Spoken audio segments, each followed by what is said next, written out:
Hello, I'm Steve Shaw, National Coordinator of Football Officials and Secretary Rules Editor for the NCAA. And today we're continuing our series of training videos for 2025, and we're going to be featuring game action from Week 12. Now, before we get into our plays, I'd like to share some statistics from our instant replay process. In FBS, we're averaging 2 stops per game and 0.97 overturns per game. So that's right at 1 overturn a game. Our average stop time, and that's measured from the replay announcement until we blow the ready for play after the review, is 2 minutes. So 2 stops per game, 2 minutes per stop. Replay costs us 4 minutes per game, but that's a worthy investment. But let's all work to stay efficient in that process. We'd love to go under 2 minutes per stop, and let's really work on that from now to the end of the season. And let's have great communications between replay and our on-field officials, and that starts in the pregame. And remember, on the field, you cannot abdicate your call to replay, but it's great to know they've got your back. So with that, let's get on into our video. Our first play is an end-of-game scenario. The offense has third down at the -40. They're down by 3 points, 11 seconds remaining in the game, no timeouts for the offense. Now, the quarterback throws downfield, it's caught, and the receiver is down at the +30 with a first down. The clock stops with 4 seconds remaining, and the offense is going to rush the field goal unit out. Now, we know by rule this is the one situation where we don't go into substitution mechanics. When the offense immediately hurries its field goal unit out in a last-second situation. By interpretation, the defense should have its field goal unit ready, and the umpire will not stand over the ball. The referee will not go into substitution mechanics, as there should be no question for the defense being uncertain of the next play. We see the kicking team, they operate efficiently. We start the clock, the snap is off, the field goal is good as time expires, and we get to go to extra periods. This is well done by the entire crew. Play 2 is really just a rules reminder, especially as we head into late November and December. Ball warming and ball drying substances or mechanical devices that dry or warm footballs are not allowed. In game, this may be very difficult for us to see or discern, but be alert to this and make sure we cover it with our ball personnel in pregame meetings, especially if the elements warrant this. And if we do recognize an issue in game, just have the process stopped or throw the balls out that are affected. Remember, by rule, we'll check in up to 10 footballs for each team unless conditions warrant additional balls to be approved. And when we mark balls, make sure your crew has a process to ensure that the balls being presented are a part of what we approved in the pregame. Play 3, we have the opening kickoff. The ball is ruled not to have touched either receiver here, and it goes into the end zone for a touchback. And then we're going to see the 40-second clock starts after a slight delay, about 4 or 5 seconds. But then we look at the offense on the sideline. They're watering up everyone. They're all getting together, getting their last set of instructions. And then finally, they're going to wander out on the field. And then we've got to let the defense match up. The quarterback is ultimately going to ask for the play clock to be reset when it gets down to about 7 seconds. And then we oblige them. We put it back up to 25. And then the offense begins to read the defense. They're going to move players around. And then they're going to snap it right at 10 seconds on the play clock at this point. Now, I don't know if there was another issue here that dictated the reset of the play clock, but the 40-second play clock was instituted after the kickoff to keep the game moving. The old 25-second clock that was started by the referee, it really just drug out, delaying the game and impacting game flow. And so now the 40-second clock is to get the offense moving. So let's communicate and get the teams out quicker here. If the ball's not down and ready when the clock goes below 25 seconds, then we should reset it, but not just because the offense needs some extra time. Play 4, it's 1st and 10. The quarterback hands to the back. He finds some running room up the middle. He's hit, he drives for more yardage, and the play ultimately makes 7 yards. Now, many conferences have medical observers, and some conferences actually have neutral medical observers that sit in the back of the replay booth and can stop the game immediately if they suspect an upper body injury to a player. Now, medical stops are very rare, and we see here just before the snap, the crew's going to shut the play down, and we get an announcement by our referee. This is about on the field for a medical stoppage. Now, good job with this announcement, not identifying the player. We don't want to do that, but you can see that the officials are sending number 4 out of the game.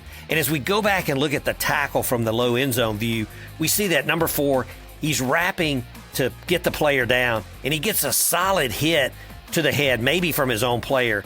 And after the play, number 4's response probably led to the medical observer stopping the game to get number 4 evaluated further. Most times, the bench will spot a potentially injured player and get them out for further evaluation.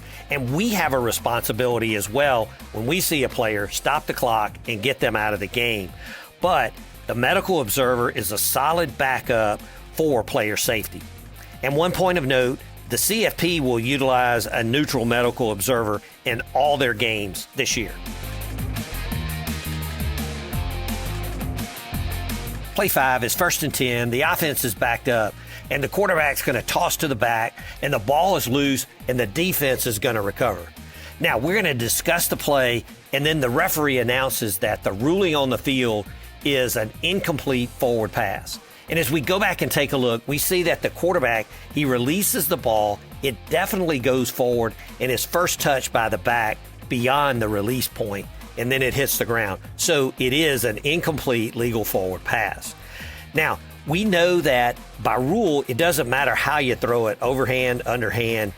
It is a forward pass if the ball first strikes the ground, a player, an official, or anything else beyond the spot where the ball is released.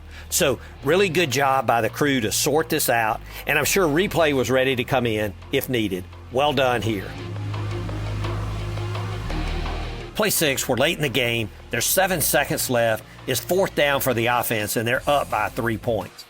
Now, they want to burn the clock if they can as opposed to punting. So the quarterback comes out. He's going to take the snap, retreats, runs around, he gets out of the tackle box, and then he throws the ball high and deep to hopefully run the clock out. And the clock goes to 0, and it appears the game is over. Now, the crew immediately reacts, and they're going to keep everyone in place. The referee immediately announces that the previous play is under further review, so we do a great job of holding order on the field and let replay look at the clock. Now, since the quarterback's outside the tackle box, grounding here is not in play, but as replay looks, we can see that the actual superimposed clock shows that the ball goes down and bounces back up with 1 second remaining. So we're going to reset the game clock to 1 second, and since it was 4th down, the defense will send their offense out to run one play. But this is a really good job by the crew to take control immediately and keep order during the replay review. Well done.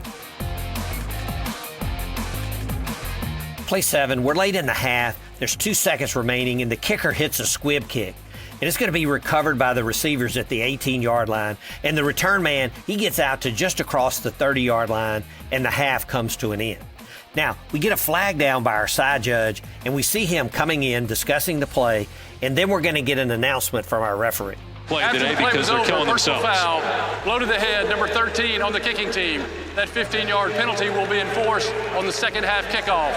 It's halftime. Now, the side judge had a dead ball personal foul by number 13 of the kicking team here, and the timing of this foul is critical.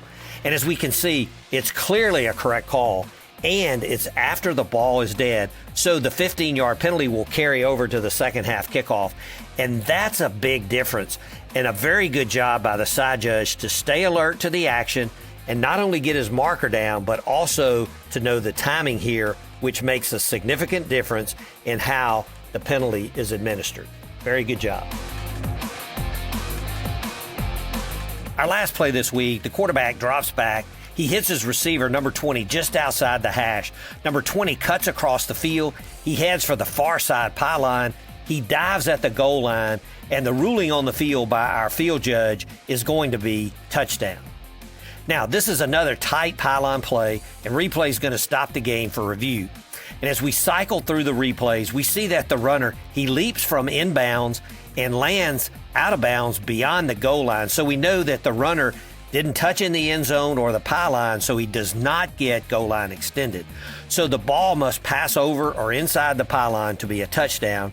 And from the views we get, it's clear and obvious that the ball is just inside the pylon and at worst over the pylon. So this is a touchdown, and replay can uphold the ruling on the field. One final note on the play. Our field judge is in perfect position at the goal line, and we can see one of our camera views comes from the handheld operator just by the official. Now, we know the network broadcast partners are allowed to be first at the limit line, but the camera person, he's going to go inside the official, and then the cord puller follows. The field judge must fight through to make his call and then tap dance over the cord. Now, this is excellent concentration by our field judge, but let's communicate as best we can with our camera guys and keep them back until well after the play. Well, that's it for our plays this week, and let's continue to work hard and grind as we get toward the end of our season. It's so important that we're ready to go every time we walk out on that field. We want quality fouls, nothing technical, make it be there, be great dead ball officials, and let's have crisp ball movement and keep our games moving. If you keep your game moving, you'll have less issues in your game.